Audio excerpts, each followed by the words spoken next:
నమస్తే నాన్న అందరికి. అందరు కాదు నాన్న, కొందరు ఆడోళ్ళు మొగోళ్ళు పోలీసులకు చిక్కదని రకరకాల ప్లాన్లతోటి స్కెచ్లు వేసి మరీ చంపుతున్నారు. ఈ బెంగళూరు అయితే మహా భయంకరమైన సంఘటన అది. ఆ అమ్మాయికి ఆల్రెడీ పెళ్లి అయ్యింది, హస్బెండ్ ఉన్నాడు, వేరే తోటి లింకు పెట్టుకొని వానితోటి సంసారం చేస్తున్నది సీక్రెట్ గా. సరే ఎక్కడ విభేదాలు వచ్చినాయో వాడు ఆ అమ్మాయిని చంపేయాలని వాడు డిసైడ్ అయిపోయిండు.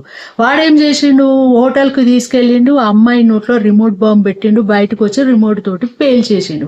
ఆ అమ్మాయి బాంబు బ్లాస్ట్ అయ్యి అక్కడికక్కడనే చనిపోయింది.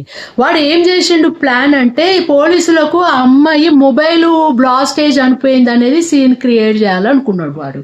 కానీ పోలీసులు తెలివి తక్కువలా, వాళ్ళ ఇన్వెస్టిగేషన్ ఎంత ఉంటుంది వాళ్ళకి తెలియదా గాయంత బాంబు బ్లాస్ట్ ఏంటిది, మొబైల్ బ్లాస్ట్ ఏందనేది వాళ్ళ గాయంత తెలియదా. కానీ ఇక్కడ తప్పు ఎవరిది, ఆ పిల్లదే తప్పు కదా. ఆల్రెడీ హస్బెండ్ ఉన్నాడు, ఉన్నాక నువ్వు వేరేతోటి సీక్రెట్ గా నువ్వు లవ్ అఫైర్ సాగిస్తే అది శాశ్వతమా?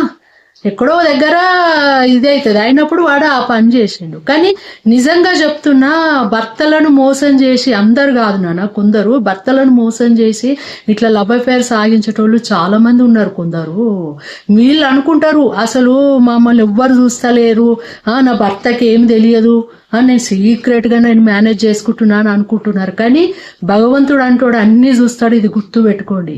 నీ హస్బెండ్ ఉసురు ఊరికనే పోదు, ఇదే సాక్ష్యం మీకు.